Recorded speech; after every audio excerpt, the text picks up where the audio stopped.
కలుగును గాక. ఇక్కడ ఒక అద్భుతమైన విషయాన్ని పరిశుద్ధాత్మ దేవుడు మనకు తెలియజేస్తూ ఉన్నాడు. అపోస్తులైనటువంటి పౌలు గారితో దేవుడు చెప్తున్న మాట ఏంటంటే, అపోస్తుల కార్యములు 22వ అధ్యాయం 21వ వచనం మనం చదివినట్లయితే, అందుకు ఆయన యేసు ప్రభువారు చెప్తున్నాడు, వెళ్ళుము, నేను దూరముగా అన్యజనుల యొద్దకు నిన్ను పంపుదును, దూరముగా అన్యజనుల యొద్దకు నేను పంపుతాను అంటున్నాడు. ఇది గమనించదగ్గ విషయం. అలాగే ఇప్పుడు మనకి పేతురు గారి దగ్గరికి వెళ్ళినట్లయితే పేతురు గారి సందర్భం చూద్దాం. పేతురు గారు రాత్రంతా శ్రమ పడ్డాడు, వల వేసాడు, చేపలు పట్టలేకపోయాడు, ఫెయిల్ అయిపోయాడు, ఒడ్డుకు వచ్చాడు, అలసిపోయి కూర్చున్నాడు.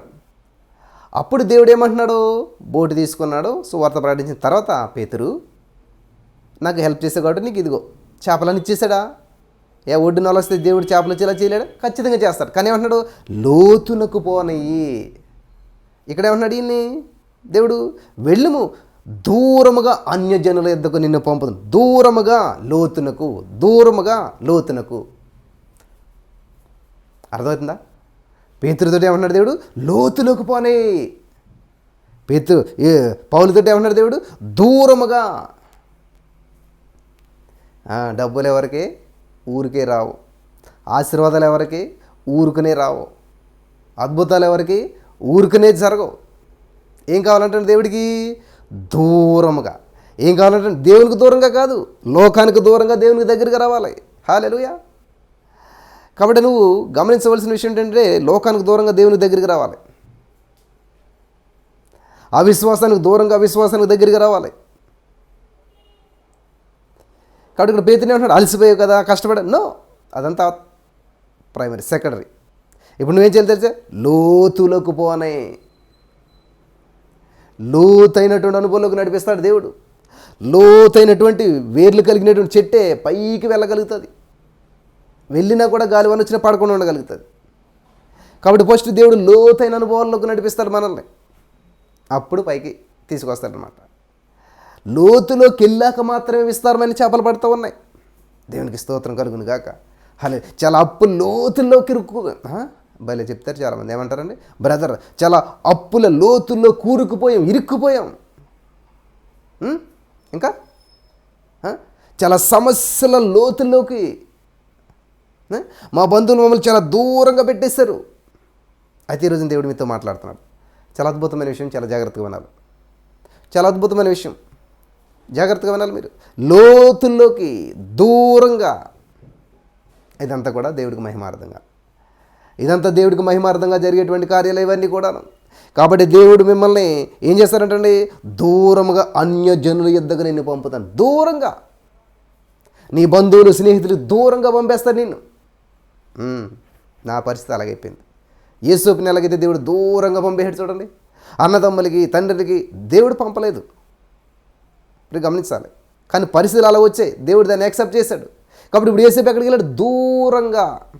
ఎవరికి? అన్నదమ్ములకి, తల్లిదండ్రులకి, బంధువులకి, స్నేహితులు, ఎవరికి? ఒంటరిగా, దేవునికి దగ్గరగా, జనులకు దూరంగా, దేవునికి దగ్గరగా, లోకానికి దూరంగా వెళ్ళిపోయాడు. అప్పుడు దేవుడు యోసేపుని గొప్పవాడిని చేశాడు. ఇక్కడ పేతురు చూసినట్లయితే ఒడ్డుకు దూరంగా, సముద్రపు లోతులోకి. చూసారా? ఇప్పుడు అంత లోతులోకి వెళ్ళిన వ్యక్తికి ఆధారం ఏమైనా ఉంటుందా? ఇంకే ఆధారం లేదు. యేసయ్యే, ఇంకే ఆధారం లేదు. కాబట్టి సముద్రానికి దూరంగా, గమనించాలి, ఒడ్డుకు దూరంగా సముద్రం లోతులోకి వెళ్ళిపోయాడు. అప్పుడు వాళ్ళు వేసాడు విస్తారమైన చేపలు. నువ్వెంత లోతులోకి వెళ్తే అంత విస్తారమైనటువంటి దేవుని నువ్వు పొందుకుంటావు. దేవునికి స్తోత్రం కలుగును గాక. హల్లెలూయా. అర్థమవుతుందా? నువ్వెంత లోతులోకి వెళితే అంత విస్తారమైనటువంటి దేవుని నువ్వు పొందుకోగలుగుతావు. ఎంత లోతైన అనుభవాలు ఉంటే అంత విస్తారమైనటువంటి ఆశీర్వాదాలు నువ్వు చూడగలుగుతావు. కానీ ఈ రోజున లోతైన అనుభవాలు చూడటానికి ఎవరు ఇష్టపడతలేదు. లోతైన అనుభవాలంటే ఎవరికి కూడా నచ్చట్లేదు. పైపైన వెంటనే వచ్చేసరి ప్రార్థన చేయండి, అద్భుతం జరిగిపోవాలి. ఈరోజు ప్రార్థన చేయించుకోండి, రేపు మళ్ళీ ఫోన్ చేసి జరగలేదండి ఏమని అంటే పైపైన జస్ట్ ఒడ్డున కూర్చుంటారు, లోతులోకి రారు. అద్భుతాలు జరగాలి. ఆ డీప్ రిలేషన్షిప్ విత్ గాడ్ అనేటువంటిది ఉండదు. నువ్వెంత రిలేషన్షిప్ డీప్గా ఉంటుందో దేవునితో, అంత విస్తారమైనటువంటి దీవించబడటం కాదు ప్రియులారా, పక్కోళ్ళకి పెడుతున్నాడు. ఎందుకని అక్కడ 2 బోట్లు ఉన్నాయి, 2 శిష్యులు ఉన్నారు. కానీ పేతురునే దేవుడు ఎందుకు ఎన్నుకున్నాడు? పేతురు బోటుని దేవుడు ఎందుకు అడిగాడు? పేతురికే విస్తారమైన చేపలు ఎందుకు ఇస్తూ ఉన్నాడు అంటే, పేతురు స్వార్థంగా తానే బాగుండాలనుకునేటువంటి వాడు కాదు, తానే తినేసేసి అనుకునేవాడు కాదు. పక్కోడు కూడా పెట్టే రకం పేతురు. దీవించబడిన తర్వాత పక్కోడు గురించి ఆలోచించేటువంటి రకం పేతురు. హల్లెలూయా. చూసారా, నేను దీవించబడిపోయిన చాలు అనుకోడు. నా వల పిగిలిపోతుంది, నాకు ఆశీర్వాదాలు ఎక్కువైపోయి రండి రండి రండి రండి రండి రండి ఇరుగు పొరుగు వాళ్ళందరికీ ఎగసి వాళ్ళ బోట్లు కూడా నింపుతూ ఉన్నాడంట. దేవుడు నిన్ను దీవించేది, దేవుడు నిన్ను ఆశీర్వదించేది, దేవుడు నిన్ను మహింపరిచేది, దేవుడు నిన్ను ఘనపరిచేది, దేవుడు నిన్ను ఉన్నతమైన స్థితిలో పెట్టేది ఎందుకో తెలుసా? అనేక మందికి నువ్వు దీవెనకరంగా ఉంటావని. హల్లెలూయా. అనేక మందికి నువ్వు దీవెనకరంగా ఉంటావు, ఆశీర్వాదకరంగా ఉంటావు అనేటువంటి ఉద్దేశంతో దేవుడు నిన్ను ఏం చేస్తున్నాడండి? ఆశీర్వదిస్తూ ఉన్నాడు, లోతైన అనుభవాలకు నడిపిస్తూ ఉన్నాడు. ఎందుకంటే నువ్వు దీవించబడటం మాత్రమే కాదు, అనేక మందికి దీవెనకరంగా ఉండాలి. నువ్వెంత లోతులోకి వెళ్తే అంత విస్తారమైన చేపలు పట్టాడు పేతురు. అలాగే నువ్వెంత లోతులోకి నడిపించబడితే అంత విస్తారమైన ఆత్మను సంపాదించగలుగుతావు, అంత విస్తారమైనటువంటి ఆశీర్వాదాలు నువ్వు సంపాదించగలుగుతావు. అవి నీకు మాత్రమే కాదు, నీ కుటుంబానికి మాత్రమే కాదు, ఇరుగు పొరుగు వారందరికీ కూడా పంచిపెట్టగలుగుతావు. దేవునికి స్తోత్రం కలుగును గాక. కాబట్టి ఈ రోజున ఒడ్డును కూర్చుని ఏడుస్తున్నారా? ఒంటరిగా కూర్చుని ఏడుస్తున్నారా? ప్రతికూల పరిస్థితులను బట్టి ఏడుస్తూ ఉన్నారా? పేతుల్లాగా పరిస్థితి మీరు కూడా ఎంతో కష్టపడ్డారు, ఫలితం శూన్యం. ఎన్నో సంవత్సరాలుగా కష్టపడుతూనే ఉన్నారు, ఫలితం శూన్యం. ఎన్నో ప్రయత్నాలు చేస్తూ ఉన్నారు, విఫలమైపోతూ ఉన్నారు కదా. పేతురు గారి లాగానే మీ జీవితంలో జరిగిందా? జరుగుతూనే ఉన్నదా? పేతురు గారి యొక్క అనుభవం మీ అనుభవం ఎలా ఉన్నదా? మరి ఏం చేయాలి? అన్నీ ఓడిపోయాయి, ఇంక మన వల్ల కాదు అనుకున్నప్పుడు దేవుడు కలుగ చేసుకుంటాడు. హల్లెలూయా. ఇంక మా వల్ల కాదు అనుకున్నప్పుడు దేవుడు కలుగ చేసుకుంటాడు. యాకోబు రాత్రంతా పోరాడాడు, ఫలితం శూన్యం. ఎప్పుడైతే తొడగూటి వసిలిందో, అది దెబ్బతిన్నదో, తుంటినరం దెబ్బతిన్నదో, నడవలేడు, బలహీనుడైపోడు. బలహీనమైపోయినప్పుడు ఏం చేస్తున్నాడు? ప్రభు మీద ఆనుకున్నాడు. ఇంకా ఆనుకున్నాడు, గమనించాలి, ఆనుకున్నాడు. ఇంకా నడవలేని పరిస్థితి వచ్చింది, బలహీనుడైపోడు. నేను ఎప్పుడు బలహీనుడనో అప్పుడే బలవంతుడిగా మార్చబడతాం. మన జ్ఞానము, మన తెలివి, మన బలంతో చేసినటువంటి దానికి దేవుని యొక్క చిత్తానుసారంగా చేసిన దానికి చాలా తేడా ఉంటుంది. హల్లెలూయా. కాబట్టి ఇక్కడ యాకోబు బలంగా పోరాడని చెప్పు ఆశీర్వాదం లేదు. ఎప్పుడైతే తొడగుడు వసిలిందో అయిపోయింది పరిస్థితి, ఇంకా లొంగిపోయాడు, బలహీనుడైపోడు. ఎప్పుడైతే బలహీనుడైపోడో దేవుడు పాదాలు పట్టేసుకున్నాడు. వెళ్ళాను నేను ఇడిచిపెట్టి, నేను నన్ను ఆశీర్వదించవలసిందే. అప్పుడు ఆశీర్వాదాన్ని రిసీవ్ చేసుకోగలిగాడు, స్వతంత్రించుకోగలిగాడు ఆల్రెడీ ఉన్న ఆశీర్వాదం. కాబట్టి ఈ రోజున ఇక్కడ దూరముగా అన్యజనులకు పంపిస్తానంటున్నాడు. దూరంగా పంపిస్తాడంటే దేవుడు, దూర ప్రాంతాలకు పంపిస్తాడంటే దేవుడు. అద్భుతాలు, జాగ్రత్త.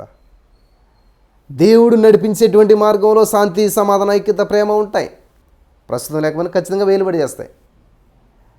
నీ పరిస్థితి ఎలాగున్నా కూడా ప్రభు నుండి సంతోషించేటువంటి వాడు నిజమైనటువంటి క్రైస్తవుడు, క్రీస్తుని కలిగినటువంటి వాడు. అంతేగాని శ్రమలను బట్టి దేవుని దూషించేవాడు, ఎందుకు ఈ శ్రమలు అని చెప్పి దేవుని ప్రశ్నించేవారు వల్ల జీవితంలో ఏది జరగదు, ఏది ఉపయోగం ఉండదు.